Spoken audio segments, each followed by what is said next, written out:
welcome back to Nintendo Minute. Very exciting time of the year. It is December, so of course it is time for us to go and start our Game of the Year series. That's right. So we have a number of categories that we will be going through, sharing our personal favorite picks from the year. Be sure to stick around to the end of the video. We'll be checking in again on Animal Crossing Pocket Camp. We have some fun new updates to share. But our favorite games of the year. Favorite games of the year. So we're going to do things a little bit differently this year. You know, this was such a packed year for us. We thought it would be fun to take a look back at everything that happened, and along the way, let's just fill in the blanks of, hey, I love this, I love this. So we're splitting Game of the Year this year into two videos. This is the first of two. In this first video, we're going to be talking about games and moments that kind of happened January through June, through E3. Through E3. And then the next video, we'll talk about E3 to the end of 2017. Yes.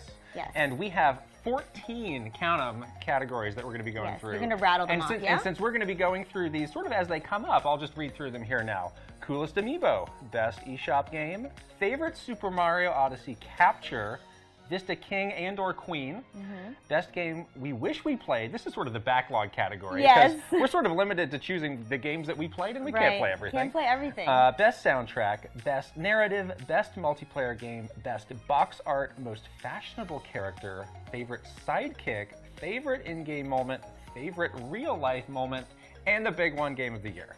And then one thing about Game of the Year, we will be holding Game of the Year till video number 2 at the very end, as we normally do. So. And for each category, we have a winner and a runner-up. Yes. Okay, so going in chronological order all the way back to the beginning of 2017, right in January, we actually had a pretty big event, like the beginning of the year. It was our Nintendo Switch preview event, where we basically announced all the info about Nintendo Switch, launch date, what games it was going to come out with. Some incredible trailers came out. Yes. Still remember that Zelda trailer. Oh my God, gave you incredible. Goosebumps. Yes. And it feels like forever ago, but I have to think back. You know, at this point, people had seen Nintendo Switch, the hardware, in the first video, but they didn't really know all the details around it. That first video didn't really have any this was about information. filling that in. So that was a huge moment in the year. Okay, in February. February. Yes. Of course, we always have like some Fire Emblem goodness. Seems like it always happens that way, yeah. Because it's named February, that's of course. Right. So Fire Emblem Heroes came out for mobile. And that was really cool because it was the first time, that was, you know, one of our franchises that we both really love, and that was on mobile for the first time, and really fun game. Big update for that just came out, by the way, also. Oh, nice. Yes. That takes us to March. Well, March is like... What a month. March is for Boy, I got a lot of stuff on this Me page. too. My March is like really long. So, of course. Let's just start. Nintendo Switch came out. Yes. Early in March. Yes. March 3rd. Yes. And guess what? That was my IRL Moment of the Year winner. Really? It was. Really? Yes. It's not for you? No. No. No. You know, the reason why is like hardware launches, they are such a rare, you know, they come in every couple years. That's so true. We're very fortunate to work here. When these things happen, you know, get to see the smiles on people's faces, be there as they get their hands on the hardware for the very first time. But yeah, it's just like, this is such a rare occasion, it's really a celebration. It really is. Another big moment, launch game, The Legend of Zelda Breath of the Wild. And boy, do I have a long list of stuff here. Many awards for me, many. Well, why don't you go through yours first? Well, first of all, of course, this is a definite no-brainer. This is my Vista King of the year. Yes, mine as well. And it's... King/Queen. King/Queen, yes. Please. And there, I mean, who can count how many beautiful places you can discover and explore in Breath of the Wild? Like, everywhere you look was a beautiful vista. It was like the whole game was a beautiful vista. So, what else do you have? Best narrative. Mine as well. Oh my goodness! Wow. This is it. And this one, the story especially, was just so emotional and beautiful. For me, it was really the pacing of the story. It was, you know, you would get a big story beat, and then you would have freedom to do things at your own pace, and then you would get to the next milestone, and then another big story beat. So it wasn't like always like, you know, bearing down on you. It was kind of, you could take it at your own pace, which I really liked. I love it for that reason. One of the best Princess Zeldas, I would say. Yes. Really played a huge role in this one. Yeah, absolutely. I have the best soundtrack winner. It was my runner-up. Okay. So, you know, this game is taking a different approach to music. from within Zelda. You know, you don't have the music playing constantly in the background. Sometimes it's more sort of ambient piano stuff. Yeah. And you know, I'm not usually a huge fan of the piano as an instrument. Really? But, yeah, really. It really spoke to me though, you know, the way that it sort of filled in with the game world. And then when you did get the big pieces, they were all very dramatic. Bangers, as they would say.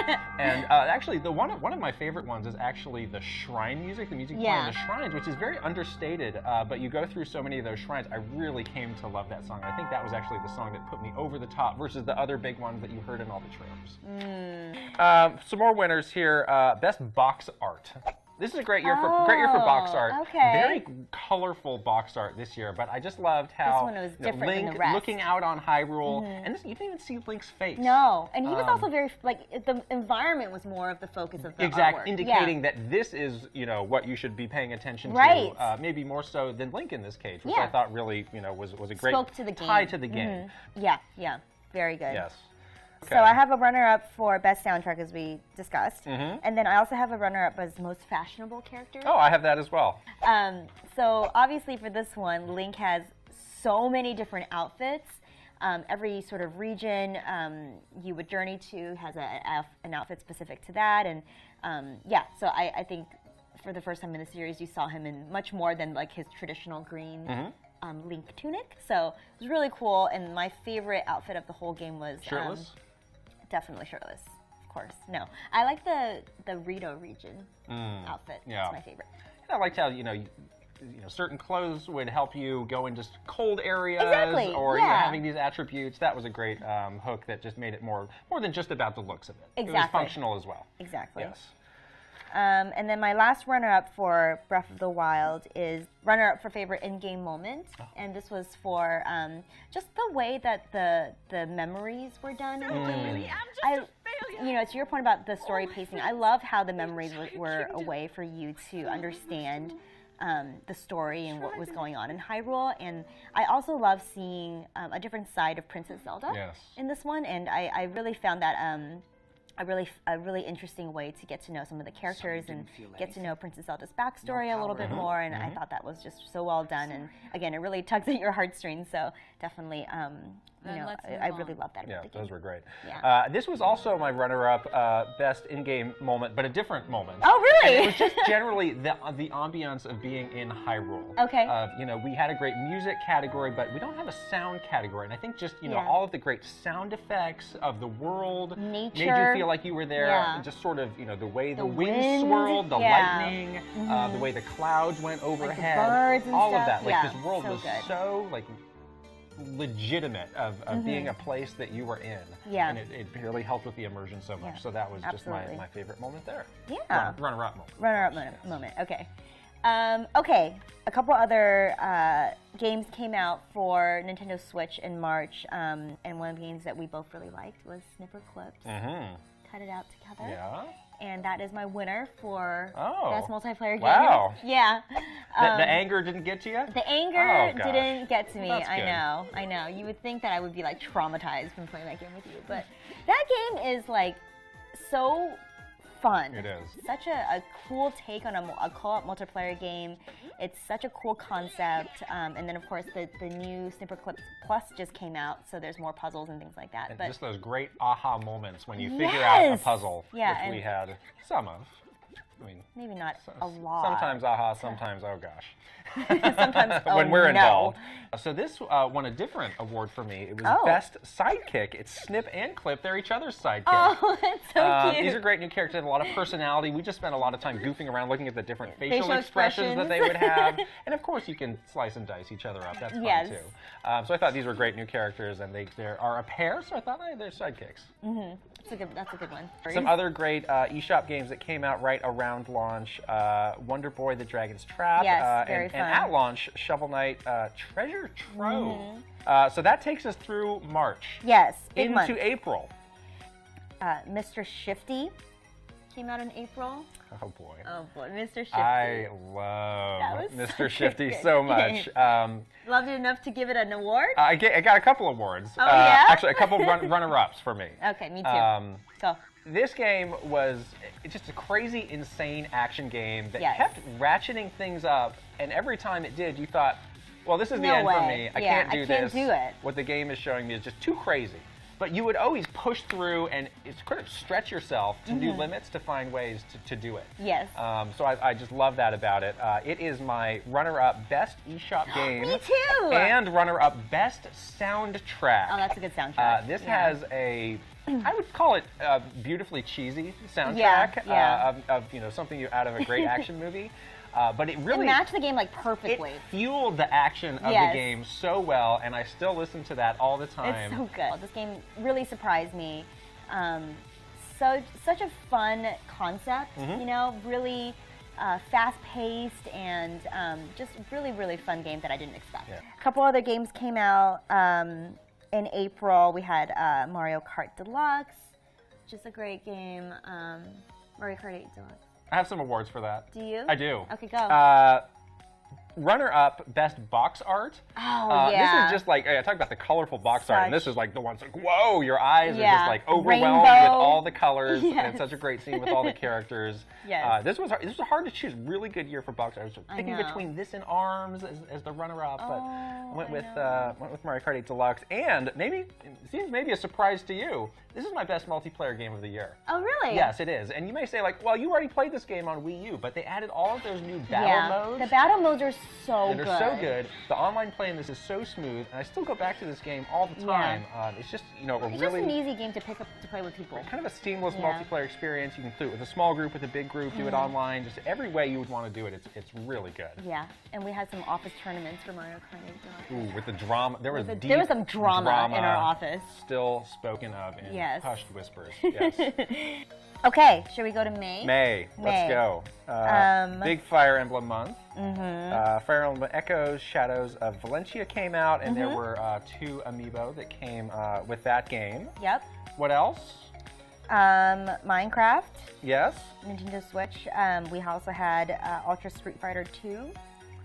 That game, which you just missed the cut. I was thinking maybe you would give some award to. Just missed the cut for best multiplayer game. I do love that game, but no, I had to give it. Had to go another direction. Had to go another direction. Okay, and then rounding out this video is June. Obviously, we have E3, big event for the industry. Right. Lots of cool Super Mario Odyssey things were revealed. All at things E3. Mario happening at E3 this year, but. I actually have a runner-up for IRL moment that is not pertaining to Mario. It is our arms training with Mr. Yabuki that we did, which was magical, unforgettable. Mr. Yabuki is the best man on this planet. We were filming a video with him, and we were just like, well, what do you want to do? And he's like, well, how about I just show you guys how I play this game? We were like, and this okay. By the way, this was before he played in the tournament. Right. So we were like, we didn't really know, because you guys saw him in the tournament. He was incredible, and then the world realized that he was like this crazy. The best arms tutor one could imagine. We learned so many things. I know. You became an arms super expert after that, I would say. He trained me to greatness. Right. He took me to my limit, however low that may be. No, you were good But that was really a special moment. I have an IRL runner-up moment that does pertain to Super Mario Odyssey. And that's really revealing when we first got a chance to look at our E3 booth, which was all decked out to look like New Donk City, complete with a giant Odyssey. It was big. Incredible. Yeah. Every year I feel like our E3 booth gets more and more magical, and this year no different, and we just kind of lost ourselves in New Donk City. Yeah, really, everywhere you went there was some other thing to look at. I learned that I'm nearly 3 Goombas tall. Yeah. That's right. We learned a lot. Yeah, it was just amazing. So that was my runner-up. So that brings us to the end of this half of the year. Yes. First of 2 videos. So we'll be back next week with the rest and our picks for Game of the Year. That's right. But first, we have our updates on Animal Crossing Pocket Camp, so we'll get that set up and we'll be right back. Okay, so we are back with Animal Crossing Pocket Camp. Actually, kind of fun thing happening right now. There's a holiday event in Animal Crossing Pocket Camp. Obviously, special events are a thing in Animal Crossing, and so this is no different. So do you want to show me around your holiday themed campsite? I had it all figured out that I was going to go for this next amenity, and then this event hit, and I was like, oh, forget it. Plans have changed. Plans have changed. So my campsite is now a winter wonderland. We have the tree. I am in the Santa outfit. The glasses are not part of the Santa outfit. But you're a star. You're a Christmas star. Yes, I still have a couple more to get. So I've got that. I've got this great lamp with the hat and the ribbon. Over here, KK Slider is performing in front of this beautiful wreath. That's really cute. With the lights. And I'm most proud of this. I have a holiday-themed camper now with the paint job. But let's go inside. There's more. Oh, there's more. I'm hoarding the presents inside the camper you see. Why?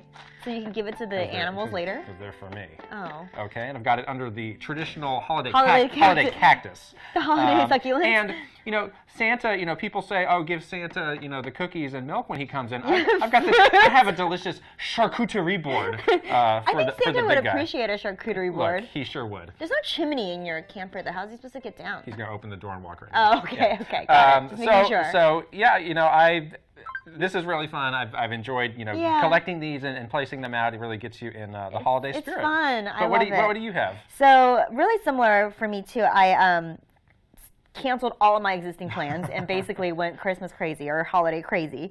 And I have this giant Christmas tree, this holiday rug. I'm not hoarding my pile of presents. I'm a giving person. This is in the holiday spirit. So, of course, the presents are under the tree. Okay.